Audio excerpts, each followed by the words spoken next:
everybody. This is Miss Cologne again.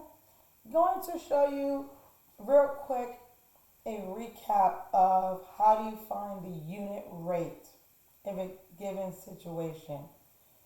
Typically, a unit rate is a ratio in which one of the quantities, preferably the one in the denominator, has to be a value of a 1.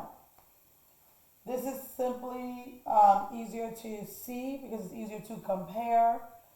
Um, Typically, we look for words such as per, P-E-R.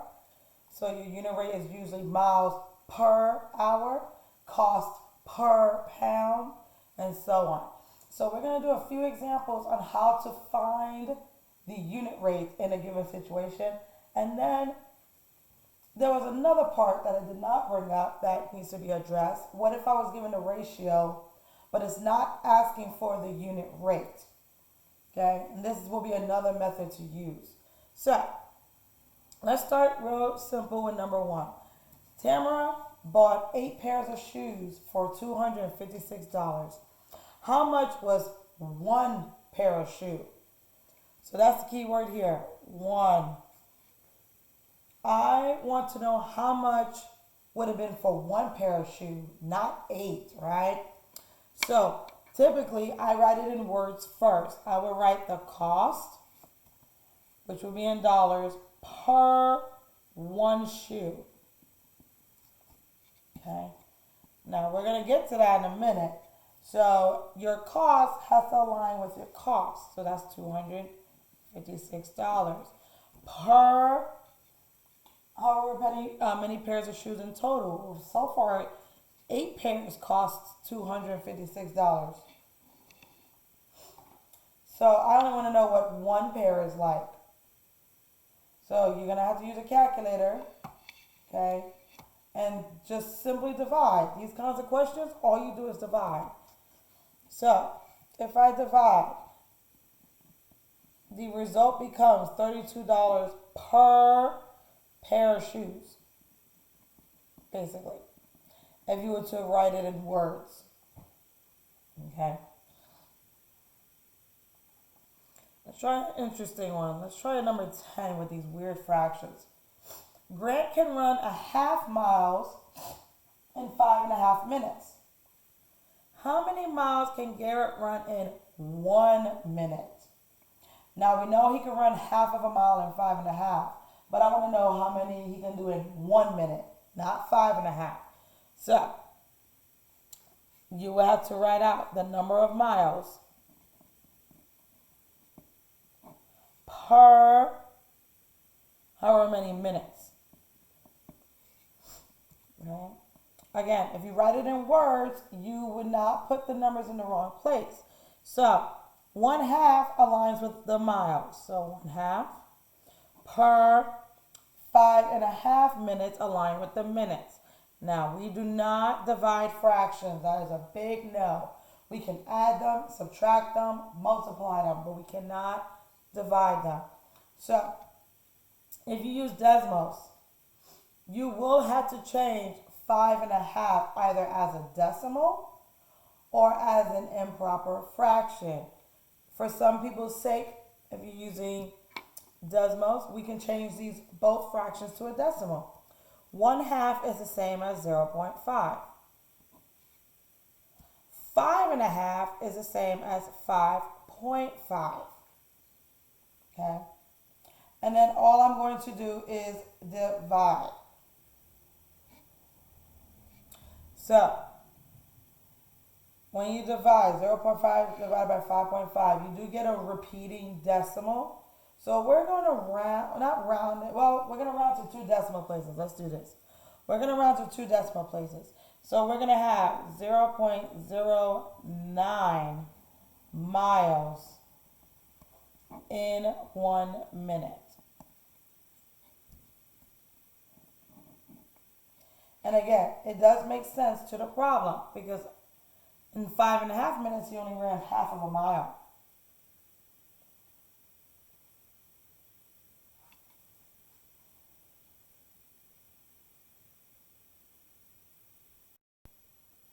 Okay. Let's let's do one more. Let's do number 12. At the movies, Ron bought 4 buckets of popcorn for $43.96. That's a lot of buckets of popcorn. But the question is only asking how much is 1 bucket. I don't want to know 4 buckets. I want to know 1 bucket. So I need to know the cost of the popcorn per 1 bucket. And again, if you write it in words, your numbers will fall in place. So your cost goes on top. So your $43.96 goes on top. Because I want to know what 1 bucket is, but I was given 4 in total, I'm going to use the 4. And then again, if you divide your $43.96 divided by 4, 1 bucket of popcorn, it is $10.99 for 1 bucket.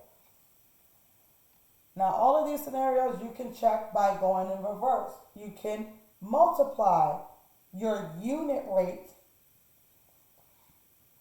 by however many buckets of popcorn, number of minutes, okay, to get the original problem. Now, this is what happens when you have unit rates, and I just want the denominator to be 1. You're simply dividing. But what if I have a scenario where you're going to deal with equivalent ratios? Well, equivalent ratios, one method we can use is cross multiply, but you have to set up a proportion first. So, I'm going to look at number 2 real quick. The camp counselors need 40 sandwiches to feed 30 campers. How many sandwiches would they need for 90 campers? So we need to set this up. We need 2 different units. So what we learned in class was what a ratio was and what that definition means. A ratio is a comparison of 2 quantities, like apples to oranges, miles and hours, cost and pound. You're doing the same thing here.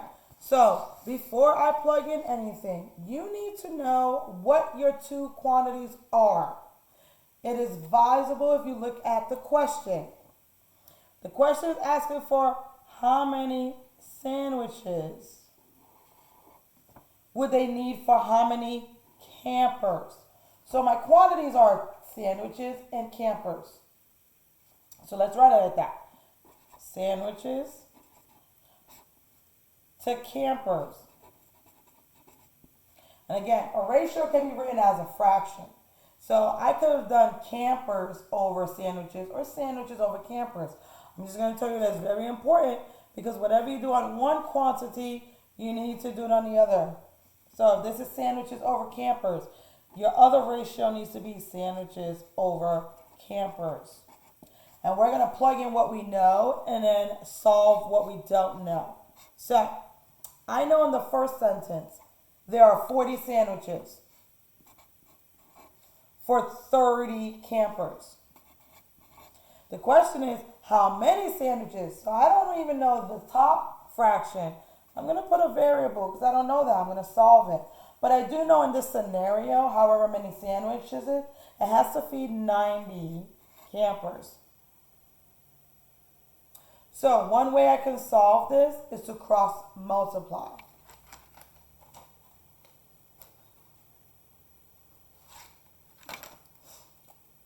So to cross multiply, I use the sweetheart method, butterfly method works, palm tree method works, okay? I'm going to show you the sweetheart method first. I'm going to take 90 times 40. 90 times 40. Okay? Your equal sign needs to come down.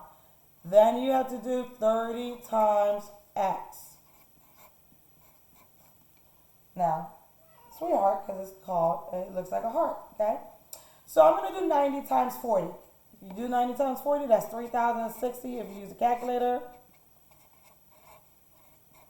30 times x is just 30x. I have no idea what that variable is, but one way to solve, and this will come in handy when we get into unit 6 with equations. This is a one-step equation, so the opposite of multiply, we divide.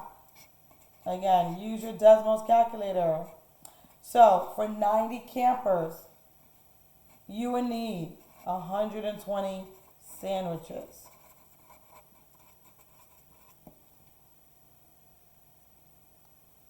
Okay. We're going to do another one. Let's do another scenario.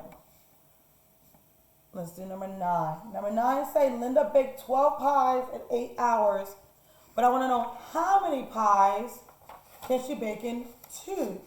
All right. So I need to know what are the 2 quantities I'm looking at. So read the question first again. How many pies? So I know I have to deal with pie. Should Linda bake in 2 hours? So the time is your other quantity. So again, you can do this 2 different ways. It doesn't matter how. I can say the number of pies over the number of hours. But if you set the ratio up that way, you have to set the other ratio up the exact same way. It has to be pies over hours. So now I'm going to plug in what I know. In the first sentence, she baked 12 pies. So that's 12 pies in 8 hours. But I need to know how many pies. So that means I don't know this quantity of pies. But I do know it has to take 2 hours. Some of you guys may see the pattern right off the bat. But for some reason, for some people who does not, we're going to cross multiply because this is now a proportion. Now, the last method I showed you was the sweetheart method. I'm going to show you the palm tree method. Okay? I'm going to draw a palm tree. So, I'm going to take my 12 and multiply that with my 2. Okay? I'm going to take my 8 and multiply that with my x. So, that's 8 times x. Okay? Now, with the equal sign, you need to drop the equal sign every single time you do a new step. So, 12 times 2, 24. Equals, I'm bringing it down. 8 times x is just 8x. And then now you can solve. The opposite of multiply is divide. So, you end up getting 3 pies. Make sure you answer the question. How many pies? 3 pies. And that is the palm tree method. Same as using the sweetheart method. Those are how you solve proportions with equivalent ratios, as well as how do you find the unit rate of a given scenario. Take care, guys.